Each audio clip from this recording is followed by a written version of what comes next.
sales is going to go through the same transition. You will, like, the average base salary of mid-market to enterprise AEs should go from, like, if I think about OT today, it's like around 200K or some or thereabouts. Like, it should go up to 400, 500K. Yeah. And you have a big, and that creates, so that's opportunity, but that also creates a problem on the other side.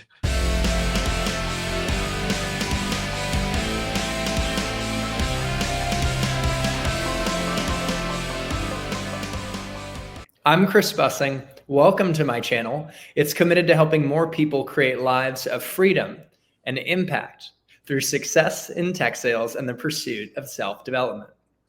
And it's also brought to you by Tech Sales Accelerator, your blueprint for launching your tech sales career in the next 12 weeks. We have an exciting conversation today to talk about how AI is changing the sales landscape and how it might change sales forever, particularly B2B tech sales. We get to talk with the founder of Sybill.ai, Gorish, and Sybill is basically a co-pilot and support to salespeople to help automate all the boring stuff we don't want to do, like updating the CRM, so we can focus on actually selling. In this conversation, of course, we're going to talk about Gorish's journey into entrepreneurship and founding Sybill.ai. We're going to talk about what Sybill does. And in doing so, when we look at the use cases, you're going to get a better idea as a seller of where AI could make your life easier and where you're probably working harder than you need to be. And then from there, we're also going to talk about maybe some other interesting AI companies to look at. And last but not least, we're going to talk about, is the SDR role going to go extinct based on AI? So guys, if you enjoyed this conversation, make sure to give the like button a love tap, because the YouTube algorithm loves that too. And we'll show this video to more people who could benefit from the message. Subscribe to the channel and share this video with more people. And finally, make sure to take notes on what Gorish is sharing. These are going to be great insights, and take a couple concepts away to apply in action to be more successful yourself. And check out Sybill.ai. We're going to link it in the description of this video. Gorish, that is my TED Talk introduction. Let's dig into this, man. How's your day been? The day has been absolutely crazy. I got to talk to a couple of sales reps, learn their stories, and I was just coming off a call with a seller who has been doing, like, door-to-door sales. Oh, wow. And then night sales, like selling bottles in clubs. And now she's like in a completely different industry in SaaS sales. It was so fun to learn that journey, but absolutely fantastic day. Thank you so much for having me, Chris. Yeah, Very thanks for excited today. making time. You're Mr. CEO. And by the way, I forgot to plug, you guys just raised $15 million Series A to make Sybill even smarter than ever before. Mm-hmm. Later in the conversation, after we talk about the core use cases, we're going to talk about how you're making it smarter. Now, you have a really interesting background, and so let's dig into it. And I wanted to read a quote from your LinkedIn profile, which was awesome. You said, "Once upon a time, I was building AI to cure blindness, predict blood glucose levels, and even make drones land on moving vehicles. Now, I'm making sure B2B sales reps never have to update their CRM again, which, let's be honest, is a far greater cause." So tell us about your journey. Walk us through some of these things, because you've been tackling some really interesting problems with AI. Yeah, I've been doing AI for probably 15 years at this point. I started off with the domain of robotics and, like, building robots that could play badminton, like literally play badminton with a shuttlecock in a made-up field. Uh, Eventually started working for tech companies and started building a lot of, like, ML solutions around healthcare AI, and that's how I landed into Stanford, where one of my projects was curing blindness using an artificial retina. So an implant that would go into the eye, and it would kind of replicate how a normal human eye works. The entry point into sales was something very unique. I did not ever expect I would be doing sales. But when COVID hit, what ended up happening was I used to lecture at Stanford at the time. And Wow, Gorish, you are one smart guy, man. I think you might be one of the best we've ever had. So anyways. I'm sure you had more. But what during COVID, like my entire class shifted online, and it was a very painful exercise because now you have like 30 students in the class, and you really don't know what they're thinking. And it's like I'm looking at my screen, and it's like a one-way communication that was going on. So what I used to do then was call in my TA and just sit in the class and watch that wall of faces and just get a sense of like what's going on. And he was pissed off, like, hey, I'm a PhD student, don't get me to do this job. So we started building this AI at that time, it was like 5 years ago now, that could read body language and facial expressions on Zoom calls. And we were like, sales rep, when they saw this, they got super excited. They were like, this is like, I want to use this. I want to understand what my buyers are thinking during my calls. So that's how we got into sales. And trust me, I had honestly no clue about B2B tech sales like 4 years ago. Uh, I probably spent hundreds of hours just talking to different salespeople. Like I must have met 400, 500 sales guys in the first 1.5 years of our journey. Uh, like just learning ins and outs of the industry, what people are doing, how are they doing it, why are they doing certain things.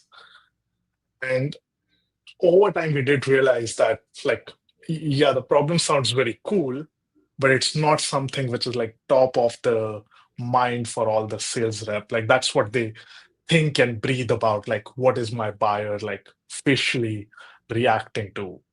So, what we realized was that these sellers, the part that they hated the most is like the passive selling component. And you have been a seller all your life, Chris, so you must relate to, right? There's so much of things behind the scenes that happen in order to get a FaceTime with the customer, which you would rather not do, and or they should be done automatically. And what we realized is we found a way to make that go away. So at least a part of it. And over time, we have been developing that. And that's landed a lot with sales rep because they hate these kind of things. They want to be more in front of the customer. They want to talk. They want to build relationships, build trust, build sort of uh, like get in front of that customer to do the conversation as opposed to be doing all of the admin work behind. So we decided that's the journey we want to be. This was 3.5 years ago, and here we are. Uh, yeah, Amen. kind of I fun. just want to talk to customers, like CEOs like you, understand your priorities, your business objectives, your technical challenges, take you out to dinner, things like, Mhm. and not worry about the back end stuff, like even taking notes on calls and then having to Yeah. like take the time to send follow-ups, update the CRM. And so I'm starting to get into some of the use cases, but can we start walking through all the areas where Sybill will make our lives easier as a seller? For example, I think in the beginning, I mentioned taking notes, and I know it does so much more than that. But when you joined the first call with me, when we originally met through a mutual connection, I noticed Sybill's note taker asked, like almost asked permission or said, hey, Mhm. just so you know, we're taking notes. Let me know if you don't want me to take notes. It Yeah. is that casually, but can you start there? Is it at first, it also is like a note taker? Yeah. So that's what we show on the front end. Okay. On the back end, for the reps, like in that call for me, for example, what is essentially happening is it's going in after the call. So as I'm like prepping up for my next call, it's going in and automatically executing different next steps that I have on that call. So one of those next steps is updating the CRM, which is like a big part of what a rep has to do but doesn't really want to do. It's like it's one of those things where like if you have a setup sales process, then you just can't get away from it. But there are other things. So every time I have a call, I need to send a follow up to the customer. I need to update my team members if there is something going on or some information that I need. I might need to create collaterals like a custom deck or a one pager or some kind of a template to share or a competitive battle card. I have to go in and set up a follow up meeting, which could, on one end, mean that I just need to send a calendar invite because we have the time and the date, or it could mean do a lot of back and forth figuring out what time works best for everyone. So, what we are building Sybil as is this EA for the reps that would do all of these back office works. Like imagine you have a human sitting on your side and it's a very smart human who has all the context, and they're doing all of this back office work for you and automating it. So you can be on back-to-back calls without having to worry about follow-ups and did I do that task or did I set up that meeting or I have a new email from the customer now I need to reply back instantly, but I have 5 other calls that I need to get to. So that's the part which we're trying to alleviate. Uh, and that's a big, like, what I believe is it just makes less context switch for the reps. You should not be like going from one thing to the other thing to the other thing afterwards, like one hour, right after the other. So that's the high level idea with Sybill. So this channel helps people break into top tech companies. And if they do break into the right tech company, they're going to be very busy with a lot of meetings because they've got a good product and they're going to be really engaged. I certainly can say my friends at AWS and Google, I used to be there. We were in meetings all the time and other top companies. So Sybill can help when you just nonstop meetings, automate the follow-ups and other key tasks. And really it's like listening in on every call. But unlike a human who might forget, it's not going to forget and it's going to have that to go back to. And what I love is it's going to update opportunities because I have to confess, I had a meeting this Monday, which was, I guess, yesterday. Is today Tuesday? And Yep. with the CEO on opportunities, and a couple of my close dates were behind. And I updated them. And you know what? It's just not a good look in front of leadership. Hey, sometimes you make mistakes. I owned up to it. I fixed it quickly. But would Sybill be able to update close dates and as well as like update like other key opportunity related information? That is the plan. So we already do updates. So the reps don't want to make any.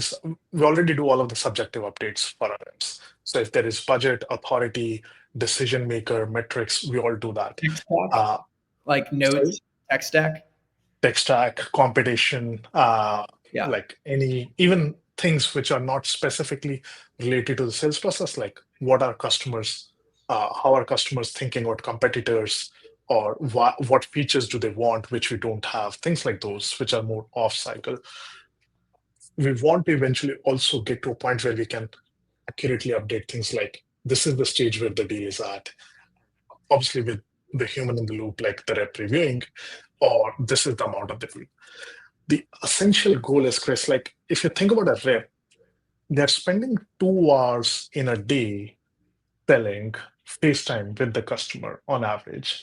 And the 6 to 8 hours is like passive selling activities or like just admin work, like, for example, CRM updates. You want to flip the number and get that like selling component to be much higher, like 6 to 7 hours. You should be in front of the customer, similar to how it was in old days when people would go door to door, just selling the product right there and there. And then the remaining like 2 hours is if you use AI effectively enough, and not just Sybill, but including other tools and which are building the space, you should be just able to instruct it and guide it on how to do the work. And it should be able to complete the tasks that it needs to do.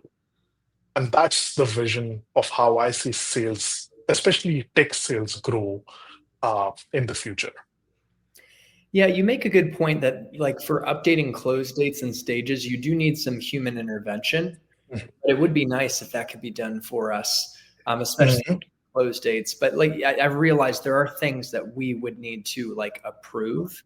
Yeah. But it is an exciting future of sales that you're painting a vision of because I do think there's so much opportunity for productivity gains, more meaningful connections with customers, especially around the big deals, the complex ones that take a while, where you just can't replace human empathy and connection, but AI will help you focus more on that. And so who knows, like maybe AI will help drive bigger deal sizes through that. So do you have anything to riff on idea wise? Otherwise, I got more questions. No, yeah. Another way, very interestingly, so when I started, we didn't have a big team, so I was the founding AE on the team. So I used to do all of these follow-ups, and it was a very painful task all across. Yeah. Once we raised our Series B, I was able to get a chief of staff or like who was acting as my EA on the calls. So they would sit on my calls and do all of the admin work. And now, as I imagine Sybill's potential and in general, just how AI is changing the life, I feel the reps will basically get their own personal EAs with the technology. So Mm. this is like, and the companies are not going to do that otherwise because it's very expensive, like to bring a human resource. But this is how I want that future to be like, where every rep is like, okay, I have an EA to give the work to them. And that work could be anything like we have deep research now, which can go online and search like hundreds or thousands of pages of articles in a very easy format. Like that's a job which my COS, chief of staff, does for me, but the AI is now capable enough to do it. So that's how I envision this building out, as well as generally how the space builds out as well. I like the EA metaphor, and another metaphor I love is that you're making sales Iron Men and maybe Iron Women, right? Uh-huh. The AI is like Jarvis, who's that like Mm. supercomputer helper that Iron Man has in his head. Which I mean, I don't know if I'm describing it very well, but you get what I'm saying. It's Yeah, how yeah, him, on spot. and that's what Sybil is, isn't it? You're absolutely on spot. Yeah. So, you know what, going back to the use cases, so one key one is helping with follow ups. And usually I Hmm. synthesize my notes, which I do manually for the most part. And I do send a personalized follow up and highlight next steps. And so Hmm. now is Sybil basically synthesizing notes and spitting out an example follow up email, or like what does that actually look like based on the capabilities today? So depending on how the rep likes to write the email, we try to understand their tone of voice and what kind of content do they want to add in the email. And based on that, it almost like creates a template, an AI template of information that it needs to fill up. Some reps like to be very, very formal, like, hey, I hope you're doing well. I don't know who these reps are, but there are a few of those. But then some are very informal, very casual conversation.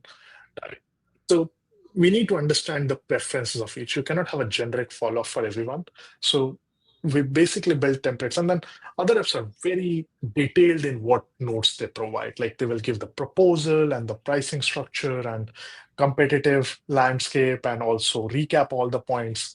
So understanding the template and then writing an email which handles each of these points is how we are trying to build it. So the and reps can edit what kind of information they want to put in the email, so they don't have to like go in and edit and keep on like every single call they need to remove certain things and then add certain other things. Uh, if they have the template to do it, like they just go in and it's an email which is written in their tone of voice on the topics that they like to talk about. And AI is simply doing the job of just filling them up. So when it goes to a customer, the rep, like it's one, the rep is much more themselves. Like the email that they send is more like the rep, but then they also feel good about it because they have done email contains their essence, not feels like a robotic email. It feels authentic. It adapts to their style and tone, and I'm sure it learns that over time. But it Mhm. ultimately saves the rep a lot of time and headache and the follow ups, and then they can give it the blessing that says like, okay, this is good to send. And Yeah. so, in terms of scheduling, it looks like that's a capability. I'm wondering, like, can Sybil schedule a follow up meeting like in the calendar? Mhm. Uh, Sorry, one more thing on the other. Go The ahead. best reps I have seen, they're already doing it using a mixture of Claude and ChatGPT. They Yep. already have, like, they will take the transcript from a Gong or Sybil or any other platform. They'll put that into a ChatGPT, and they will have a prompt which they've well written out, and they've iterated over a few times. And then it gives an email which they can copy paste right in their email inbox. And that was how the idea actually came about. Like it's not a generic email that you want to write, it's a very specific email. So I've seen reps actually do that job really well, especially the ones that are using or have been using AI for a while now. So So just before we get to the scheduling, I realize prompting is really important to get the most out of AI. So when you give directions and context to AI to then do what you want it to do with greater specificity and mm, intention, which is like, I'm trying to think of an example, like, please send a follow-up email to the CTO at XYZ company that I just spoke to, highlighting the three business drivers they shared on why they want to move forward, our key next steps, which are this, this, and this, and then suggesting, like, and I'm just making an example. Yep. Is that an example, or like what would an example of a good prompt look like Yeah. that these sellers using? So the way prompting is done is also changing pretty rapidly over the last 2 years. So foundational model have significantly improved, right? So in GPT-4, which was like 2023, you need to have a very specific prompt, even changing certain words to write a follow-up email to write an email to follow up with this customer. Even that minor of a change would create a difference in the output. Today, it's much more immune to the kind of prompts you write. But there are a few things that does matter. One is the context is very relevant. So yes, you can copy paste the transcript of the call, but you should ensure that the system also has context of this is the deal which is in the qualification stage. Here is the stage of here is the amount of the deal. This is the kind of customer we are selling to. The more context you provide, the better it is able to make that email more contextual or personable and make it more relevant to the end user. Another thing I've seen work fabulously well is if I have a style of writing an email, let's say I have a couple of emails on that, I can actually just add those two emails. Like, hey, if you're using ChatGPT, I like to write emails like this. These are two of my emails. Can you write a similar follow up email based on this call's transcript, which for this customer? Now it understands those two emails that I like to send out, and then it creates a similar email on top of that instead of like going by a generic explanation of what that email should be. Uh, Wow. by the way, pro tip, never use ChatGPT for drafting emails. Claude is significantly better for any writing tasks. You Really? should be using Claude. ChatGPT is good for factual, analytical things and more reasoning style things, but Claude does a much better job. It's much more, the language is much more human. It's less robotic. That's one of the tips we also use in our product. So, Claude, yeah, a lot of people don't know this, but it's Whoa. like, so it's Insider tip right there. So Claude is better for writing emails because it's more human and conversational. It just has a very personable tone. And I don't know what they did on the back end, but it's much more natural, more flowing, more casual conversation, less robotic. It will probably never give emails like, hey, I hope you're doing well at the Yeah. start. By the way, I had another guest on, and I hope you're doing well is one of the worst things because it's canned. It's so like Yeah. obviously you don't really care, or like Yeah. maybe you even do because I do Yeah. hope my Yeah. prospects. Actually, I'm a decent human. I think most of the days. And I actually do hope they're doing well, but the reality is it's so automatic. Even if I do, they're going to be like, Yeah. they're going to automatically rule you out. So I'm glad you brought that up just from a sales perspective. Don't use that line. And if your Yeah. AI have thrown that in, then red flag. Yeah. Prospects don't want to feel that they are getting chased by an AI. They want to feel that a human is working with them. They want to, because their job is probably on the line if they're buying a 6 figure or 7 figure SaaS solution. And like like it's a very critical thing for them. It's probably one of the projects that they're implementing this entire quarter. And when you use when you have so basic mistakes, it just breaks that trust. Yes. And that's not a good sign, even though you might be a market leader in that space. In addition to using Claude, which is more Mhm. conversational and more human-like, is there any other tips more broadly, if as you're using Claude, to bring a human touch to AI? So finding that balance of like getting the productivity gains, but still bring the human touch. Mhm. Very important for large transactions. Any other tips you can think of? Uh, hmm. So when you say human touch, so if you think of conversations themselves, if you're trying to converse, another thing that really helps us if you give it a persona, like, hey, I want to write emails like Jeb Blount or Scott Lees or Josh Norris, right? Yeah. That takes like if there are famous personalities, they already have written content about like they already have available internet content, and the AI understands that and then it tries to replicate it. If you have like someone that you feel your style resonates a lot, you should do that. Uh, I do that for some of my team emails where I have like I love team that. of CEOs, and if I want to rewrite something like, hey, this is a broad concept, but convert it into an actual team email, I will do that. And it does give good output. Uh, it's always helpful to push in a lot of data, like either, so mm, Perplexity is really good at like if you want to analyze the what is happening in the about the company in the overall industry. So it's a very simple tool where if I want to know what McDonald's released as part of their financial report last week, instead of doing a Google search, which would take me to 10 pages, I would directly go into Perplexity and I would ask it, give me the latest on McDonald's. And now I will have a list of 10 or 15 bullet points that I can use or if I need. And McDonald's is a well known company, but there are more obscure things which tools like Perplexity would be able to figure out much more easily. Uh, One of the things, and this is something we're building in our system, is if I want to customize a deck or customize a collateral, again, it's similar to the follow-up email. I would add that, let's say, a template presentation or a template collateral into Claude, and then I would add the conversation context, like what is going on in this deal process. And I can actually ask it to, hey, can you customize this deck, or can you give me an outline of the information that I should be adding to this deck relevant to this customer. Now that step will reduce your job to filter out if my deck needs what is the status of the customer.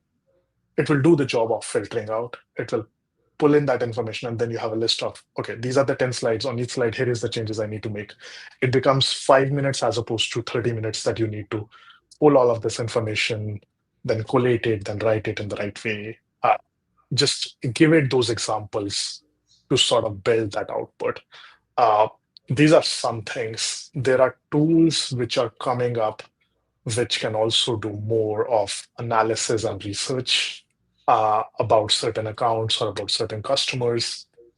Named account, if you have a named account list, you could easily push that into a deep research system if you have an O1 Pro. Uh, and then you could get all of the elements of about these companies and about research about them.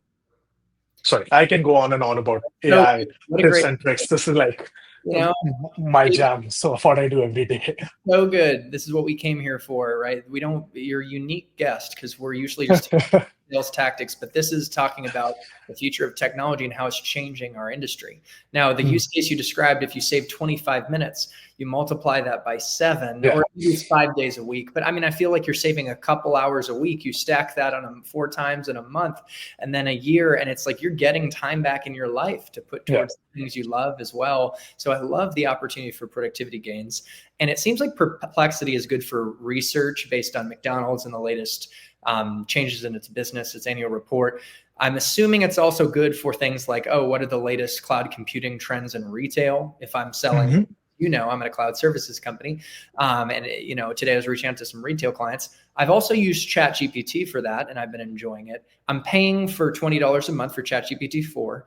But did you say ChatGPT is better for those types of use cases as well? And I'm asking you a couple questions in one. So it's like, what Yeah, is ChatGPT really good at? And then I want to compare ChatGPT and Perplexity, like why, like yeah. one's better than the other.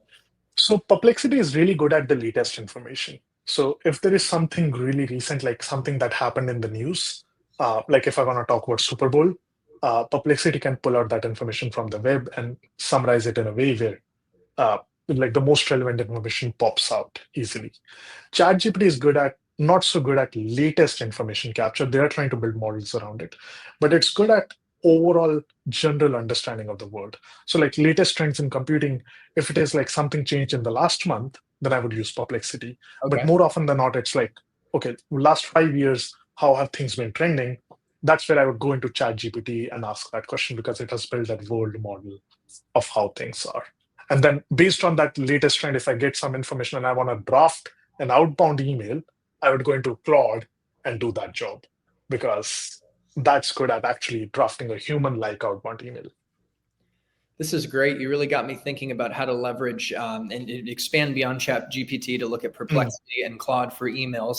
Now, ChatGPT for version 4, which to me has been valuable enough to pay for it. That's $20. How much is Perplexity? Like, is it? I think the base level of Perplexity is free, so you don't need to go beyond that. You get enough searches unless you're a power user of Perplexity. Okay. Uh, and same goes for Claude. Okay, and so the free versions that like Perplexity, it's up to date though, so you get the benefit of like Yeah. more up-to-date information. Now, here's the thing: what would make you a power user? Because I realized I guess I'm a power user of ChatGPT where I Mhm. request. So, do roughly at what level, how many requests would you get to power user for Perplexity? Do you know? Uh, I'm not sure exactly the pricing limit. Is your question like how do you become a power user, or is your question More like about we don't need to answer this. We can always look yeah? it up after. But like I was using ChatGPT enough where I Hmm. actually had to Running out of limits. 20 if I wanted to use it as much as I wanted to. And between you and I've been using it for better YouTube thumbnails. So we're going to make a great thumbnail Ah, for a better title for this video. uh-huh. It's SEO optimized so we get as many views as possible. In Mm. addition to the audience sharing this. So thank you guys and Yeah, hit the like button.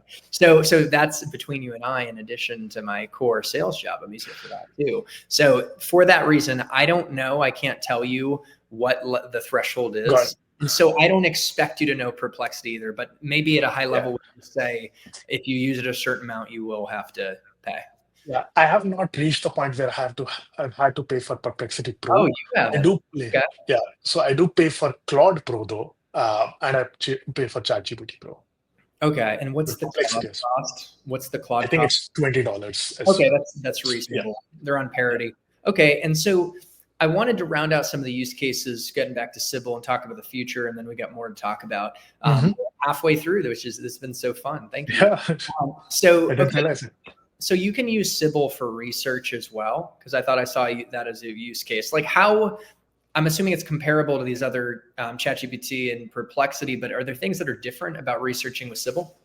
Yeah, so specifically what we do, there are two things which are very specific to our research. So the research component is basically before I jump on a call, I need to know who I'm going on a call with. Has there been any conversation? So, and that's different from like high level if I want to do outbound research. So there are two things we specifically do. One is if there is already an ongoing conversation with the customer, and there are calls or emails that you have exchanged, then Sybil would create a summary of that information and share it with me before the call starts. The second thing it does, which is not possible with a chat GPT or Perplexity, is it will scrape basically the LinkedIn profile of an individual and create a brief of that individual's background. So, for example, if I want to know where you went to school, have you been in sales all your life? So it creates a 3-4 line background. So that helps me give some nuggets of information on, okay, I'm speaking with Chris. How do I talk to him? He has been in sales for a lot of years, and he runs a podcast. So that gives me some, start the conversation warmer as opposed to make it, hey Chris, who are you? Why are you here? Kind of thing. Absolutely. And you know what that does is it makes the person feel special Yeah, and that and makes sense. acknowledged. And Mhm. that allows the conversation to flow through a rosier lens and sets Mm. the relationship up for success. So that Yeah. stuff really matters. Yeah, exactly. It's a big deal. Like reps, the good ones will spend a lot of time. What you've seen is a lot of the times there's always this conundrum between should I do it the right way or should I do it the fast way? Yeah. And reps are like probably the centerpiece of that conundrum because they can spend a lot of time to customize collateral, to research all the right way, but then they can only do so many deals at the same point. Uh, AI today, I believe, provides a possibility where reps can have it both ways. They can do it right and they can do it fast. And Mm. that's a big unlock because, especially for reps that are motivated, this makes them much more effective in their day to day. Speed really matters in business. And that's Mhm. something I've embraced more and more in my career is giving up trying to be perfect, but having a bias for action. But what if you could improve the quality of your work and how relevant and specific your message is to your audience at a higher velocity. That's a changer. It'll lead to more opportunities, more deals, bigger paydays, and hey, it'll improve your quality of life. So, yeah, so the research thing is very interesting. That's helpful. And then what about, we talked about scheduling earlier. I just wanted to understand though, is it really able to schedule a meeting for you? Because if it is, that's cool. That's what we are. So we have this in internal beta, but the idea is like, I hate this, and I can't even count how many conversations I've lost or like just lost track of after I had the call. The idea is like, you have the call, we decide, okay, we are going to do a follow-up meeting, but then I have to send you a set of times week after next where you are available and do this whole dance between your calendar and my calendar, figuring out a common time. And if there are more than two people, God bless us. So it's hard. So what we are trying to do is like, okay, can I as a rep simply in my follow-up email say, hey, Sybill, find us a time to meet, or like add Sybill/find time.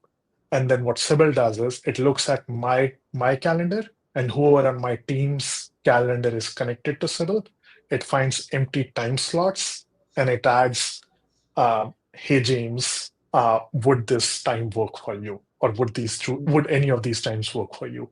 And then they can select and they say, no, this doesn't work, give me another time, or does this other time work? Then we go back to my calendar, yes, this works, and then put that on the invite, like put a calendar invite with their participants, our participants, the link in the Zoom, whatever they'll call it, video conferencing link.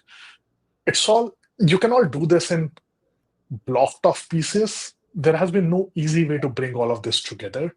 Like there are tools out there where if I say,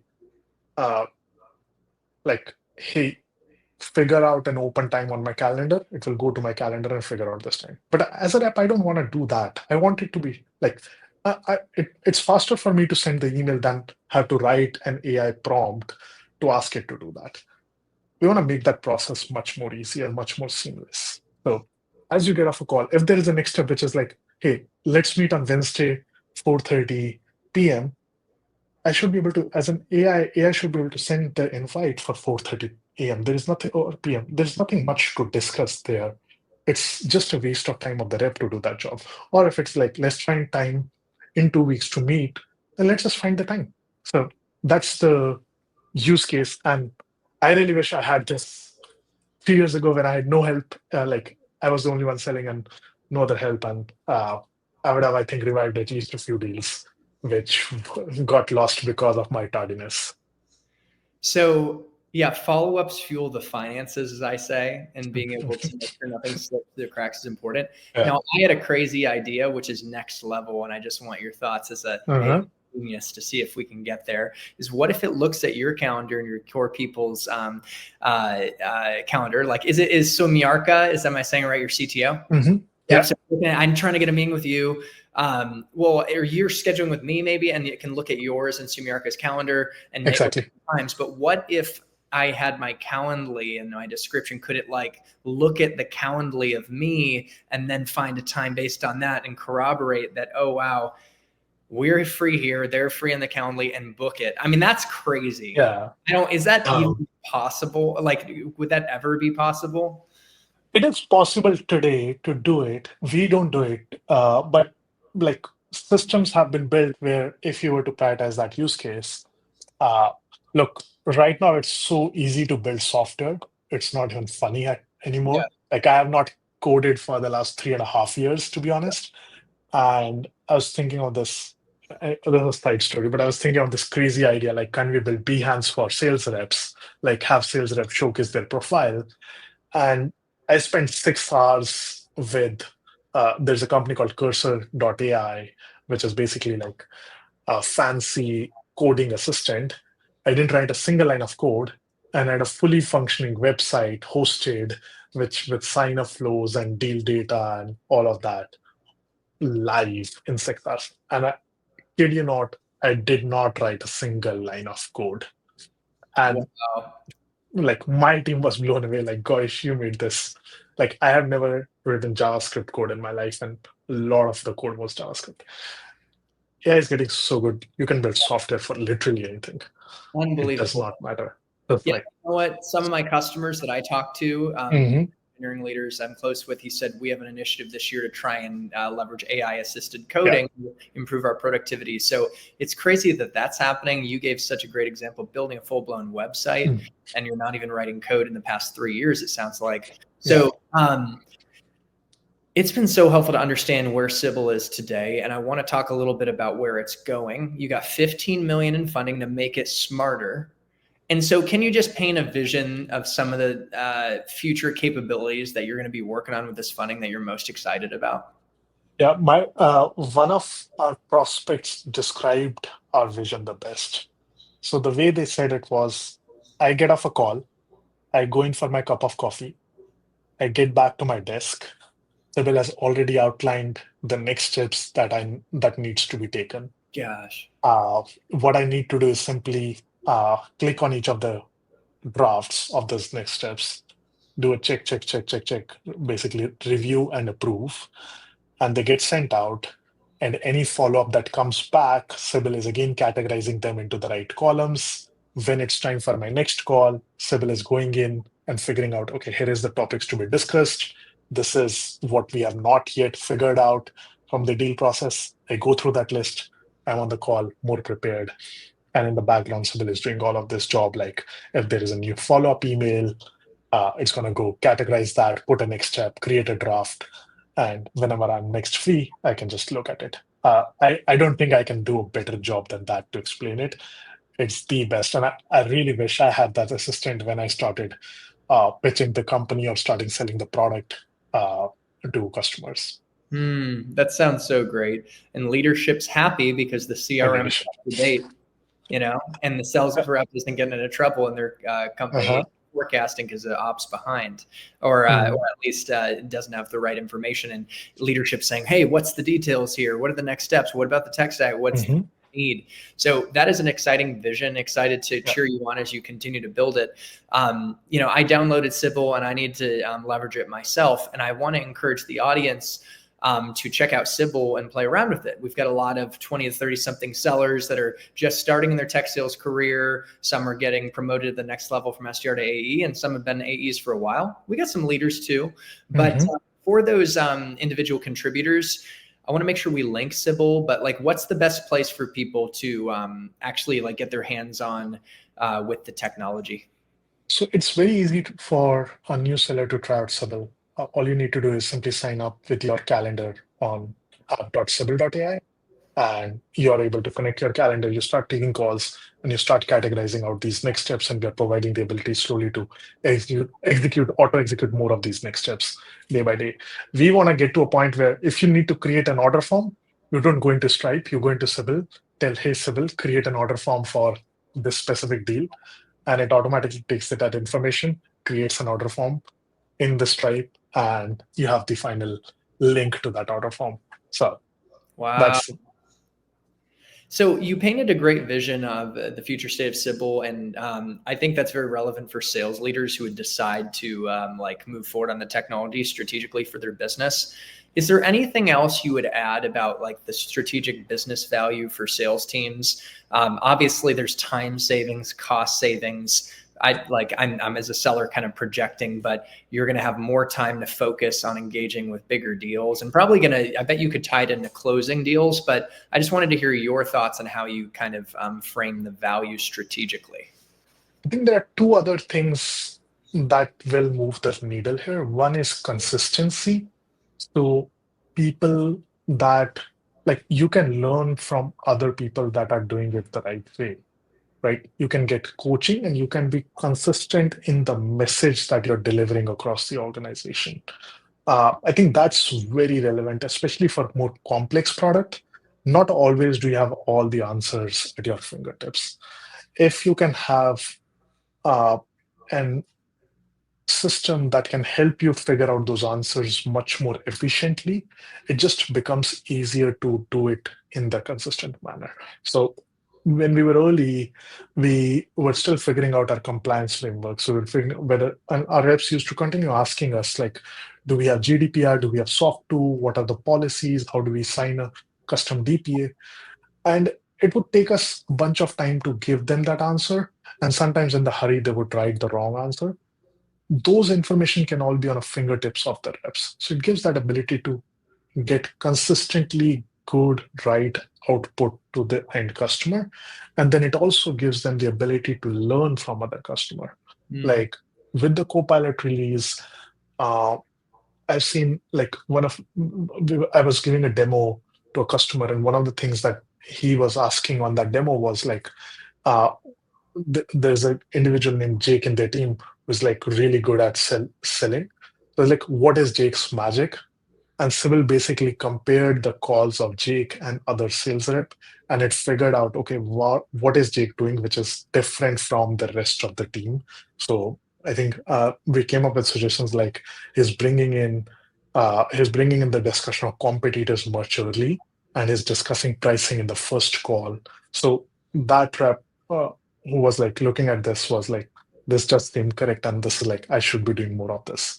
So this ability to learn from other reps, one, it removes the pressure from the leadership to do that in-depth coaching and like hand holding and very micromanagement of the reps, which neither they want to do, neither do reps want to hear. And two, it gives the ability on to the reps to learn and be more effective at their own time and Mm. continuously process improve, right? We have a new product, some rep is killing it. I need to understand how that rep is doing it. What is he doing differently than me? I don't have all the time in the world to actually go in and watch all the calls or look at Gong summaries or Gong recordings or ask that rep or wait for my sales enablement to give me. I need a way to easily figure that answer out. And I think as AI is getting developed more and more and it's getting more powerful, like the reps leveraging those AI systems and AI tooling would be able to get answers to those questions much, much, much faster. And they would be able to get like continually become better at their jobs. And I think this is a I've seen this trend start to happen in software engineering already. You are selling software related products. So I see that engineers, like everyone is using AI to some level, but engineers that are truly leveraging AI are 3 to 4x more productive than the ones that are not leveraging or that are only leveraging the basic tooling. Wow. And that's like so apparent uh, within the software domain. We see all of these layoffs happening with Facebook and Amazon. It's all a function of like because the senior engineers are able to leverage AI so effectively in order to generate better output and outcomes Wow. in turn, it's like the company does not need junior level resources. I fear, like a fear, or it can be seen as an like threat or an opportunity depending on who you are, uh, whose perspective you're looking at. I fear like sales is gonna go the same way without a doubt. Uh, Both, especially people that are experts, should be leveraging more and more AI tools. Like that's the single biggest thing I have learned over the last like 1.5 years. This is why I tried actually using the cursor tool I was talking about. I was like, I should try it out. Let's see what it can do. And it's phenomenal how fast the tech is growing. And it's scary at some point as well. Yeah, so this is a perfect segue to talking about things like will the SDR role go extinct? Because I heard someone that I really respect in the space. He had a bold claim that the SDR role will reduce by 75% due to AI and AAs by 50%. And you're going to have these super reps that are way more productive that are really good with AI, so less AEs, and Mhm. much less SDRs who are much more experienced SDRs that are really good with AI. And that's kind of a scary thought. And I might put that in the thumbnail actually, is like, will SDRs go extinct? And maybe Hmm. we'll get some clicks. But I'd love your thoughts on this somewhat scary topic. It is a very, it's a debate that is going on in the industry. And I think which person sides with what opinion seems to be a function of what kind of product they're building, Yeah, which again there's makes sense. Uh, Uh, the way I think of it is like, especially for mid-market and SMB sales, it is going to be the AE that will be a full cycle sales. So they would be doing the prospecting, they would be getting the leads in. Uh, this is happening in some companies, but it will be much more comprehensive down the road. Uh, in enterprises, you still need SDRs, even though you have AEs on the line. You still need them to be like when you think about doing multi-threading and get into those complex $1 million plus or $10 million plus deal cycles, you still need some SDRs, but those, as you said, are going to be very senior. Uh, what is most exciting to me is like how will prospecting as a like as a domain change, and like there's one function of who would be doing prospecting, but if prospecting is like still going to be cold emails and cold calls, then uh, there is this concept of a growth lead that people are building, which is like not an STR, but an orchestrator of 5 different AI tools in order to do those cold emails and cold calls. Uh, as I see the future, I think cold emails already we are seeing, but also cold calls will become less and less effective in practice. And one aspect of them is the clutter that we are going through. But the other side of it also is like the underlying providers, right? Gmail, Outlook for emails, but then also AT&T and Verizon will need to cut down on these channels of outreach because they will otherwise lose their base customers. Like we think of email, our emails are already super cluttered, and Gmail and Outlook started to put more stringent restrictions on how many cold emails can you send, what is the deliverability, and started to put more. And I think they're planning to increase that restriction even today.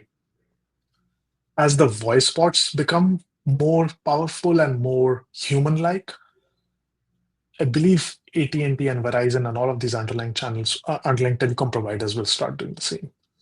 And at that point, the prospecting domain will have a big open question like, how do we do outbound at this point? At least outbound sitting in the comfort of our homes.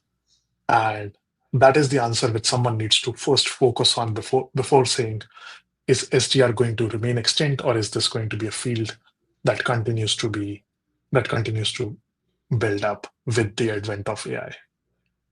I've heard it said that like sales won't go completely extinct, and I know that to be true because something that can't really be replicated is empathy and the ability to connect again over a dinner or person to person, Mhm. understand someone's motivations and challenges and orchestrate strategically, like connecting with different stakeholders and overcoming objections and things.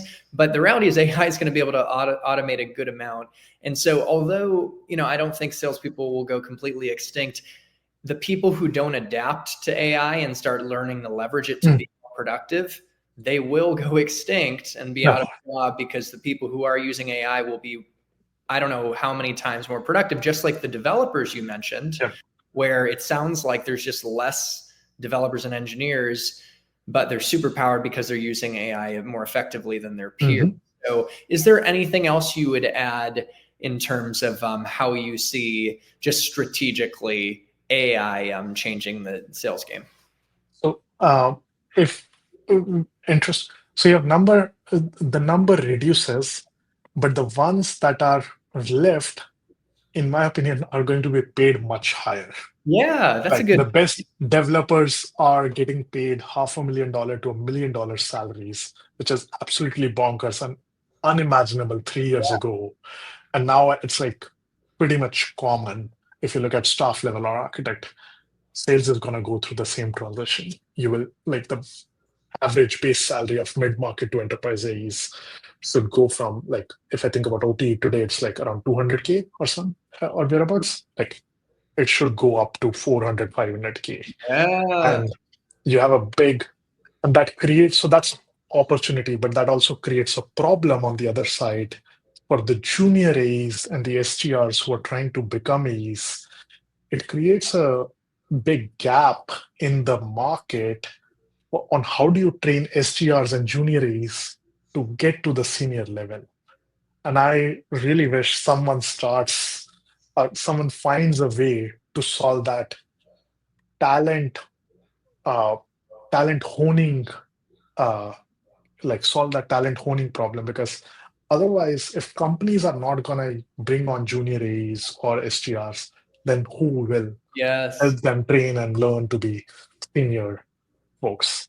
And Uh, Gorish, it's interesting because you're leading the AI charge, making a big impact with your technology. And my vision, I've been building for a while, and I still have a long way to go, is to be a leader in the training space. So hmm, there's a beautiful combination there where uh, people are using your technology, and maybe there's less sellers, and that does mean positively for those who succeed, the pay will go up. But I'm coming in too and helping train people, the junior folks, with the skill set they need to be successful. So you just, in a great. way, gave me a even deeper sense of meaning and motivation to keep pouring into this channel, having great guests like you, man. So, Uh, it um, is such a deep, it's such a service at this point because we're gonna have a gap of talent.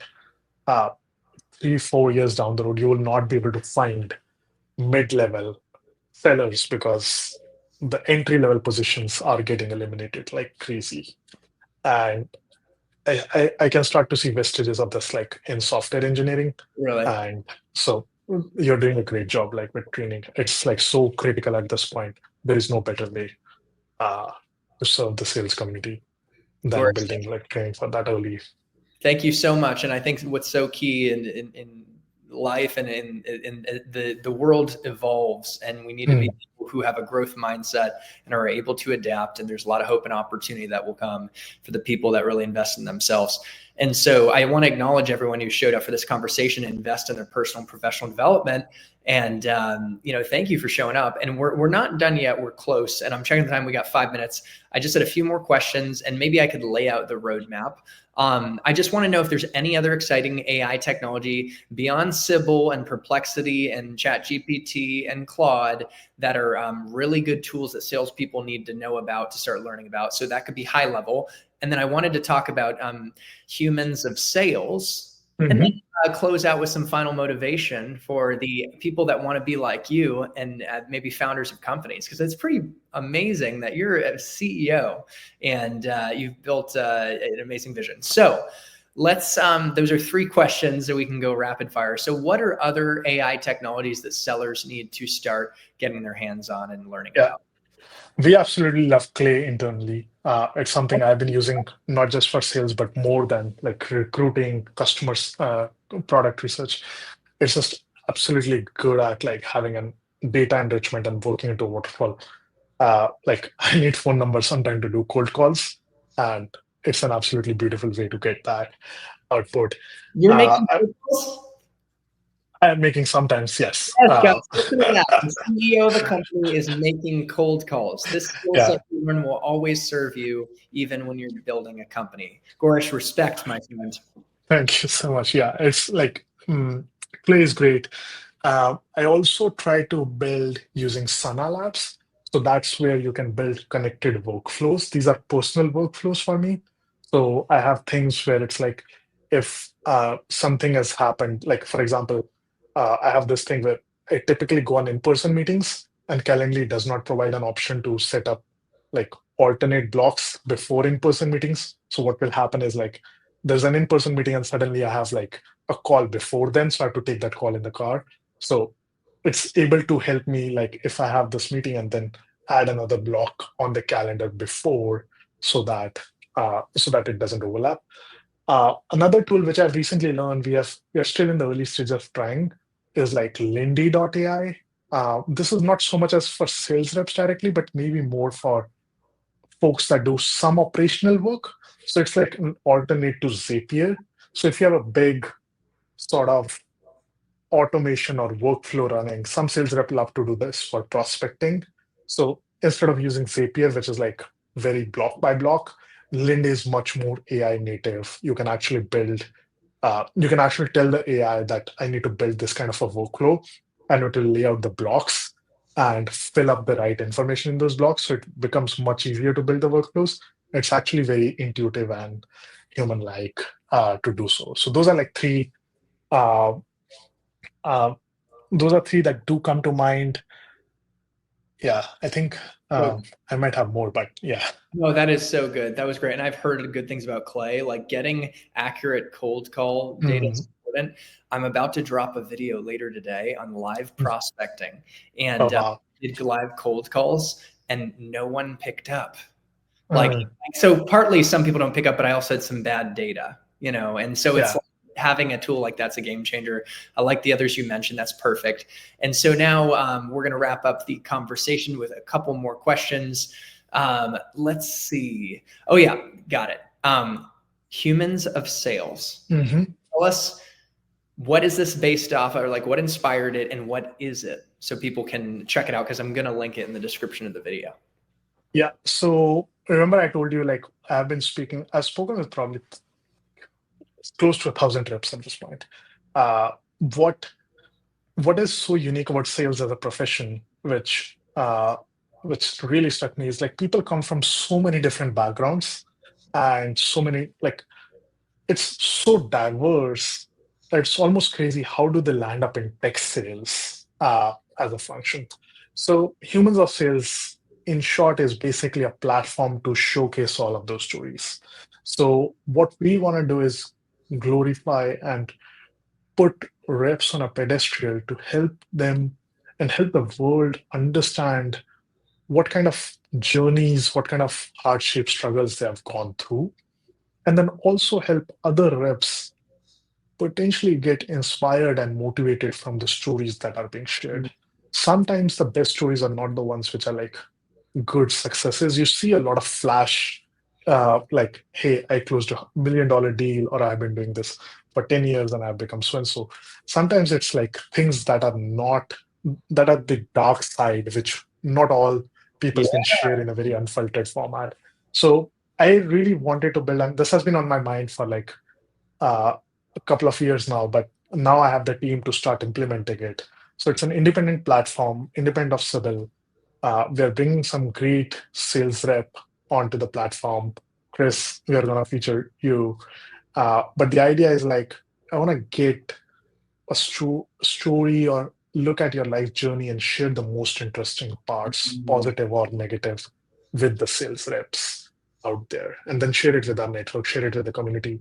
Uh, so build that like build that kind of camaraderie and sort of understanding about what is sales actually, because if I think about my like where I used to come from, like engineers have a very like they don't understand sales at all, so for them it's like hocus pocus. And like in many for many people it's also kind of a dirty word because they're like, these people are pushy, these are like uh, go in and out, just uh, force you to buy and they only care about money. But it's way more deeper than that. It's like uh, what level of rejection and hardships and like struggles and pains that reps go through. It's like unbelievable in many cases. So I just find this as a great way to highlight those stories. So yeah. Absolutely. Yeah. And so is it out, by the way? Has it been published yet? Uh, Like, or is it coming out soon? so we are collecting the first 10 stories. We expect to start publishing next to next week is when we expect to release our first one. Okay. Before this call, I was actually interviewing someone for this, and that's where I was saying like such a fantastic career, family of sellers, doing door-to-door sales for skincare product because she wanted free skincare, and then now doing tech sales. Wow. Uh, This it's is just interesting. based off of Humans of New York, which is something that was a huge It's hit. based on. Yeah. That you're showing the reality of sales, even the underbelly, and the story that I shared with you guys. It talked about a high, but also a really low point, one of the Mm. lowest in my careers in sales, because it really is not all roses. There Yeah. are lows and there are challenges. So I'm excited for that to come out. And we're going to release this podcast a few weeks from now, just because there's a little bit of backlog. So what that means is this will be out by the time, or Humans of New York, Yeah. or oh shoot, man, what a day. Humans of Sales will be out by the time this drops. So guys, I want to encourage you to make sure to connect with Gorish on LinkedIn and follow him. I want to encourage you to check out Sybill.ai, download the tool and play around with it and get some of the benefits. That's linked in the description of this video, along with Gorish's LinkedIn profile. And by the time this drops, Humans of Sales will be out, and I'm going to link that in the description too. Now, Gorish, just to wrap up, I think you're very inspiring with what you're doing, and you're a CEO. It just says something when you're CEO building a company. Like, you must have a certain degree of grit, vision, persistence. You're selling. And so I'm going to ask you a very broad question to close. There's no right answers, but whatever comes from the heart, which is like any final words of encouragement or inspiration to the dreamers out there. Maybe they just want to tech sales, or they maybe have a dream so big to build a company like you. What I am realizing more and more, and this might be like beating a dead horse at this time, is if you can dream it, you can build it today. It's no longer the constraints that were there 5 years ago should not be bounding. If you have it in you to like think of a product, think of an idea at this point of time in this like era of human lives that we are living in, it's just way easier to actually put this on code or website or paper, however you want to do it. So like I really believe in that philosophy of just do it. And AI to me is like making that so much, like bring that philosophy to life so clearly. It's like absolutely marvelous. And if like keep dreaming and keep doing, I think that's like what I would say. There you have it, folks. As Gorish said, keep dreaming big and realize that more is possible than ever before to build things using AI as your Jarvis, your sidekick. Just do it. Strap on those Nikes. And guys, I'm really proud of you for speaking of beating a dead horse with this metaphor. I'm proud of you guys for showing up and investing in your personal and professional development and your tech sales and career dreams. Gorish, thank you so much for generously sharing your vision and educating us and illuminating how AI is really changing sales and how everyone in this audience can benefit. Guys, to wrap up, to your success in tech sales and in life, happy selling and happy living. And we'll see you in the next one. Thanks, Gorish. Thank you so much, Chris.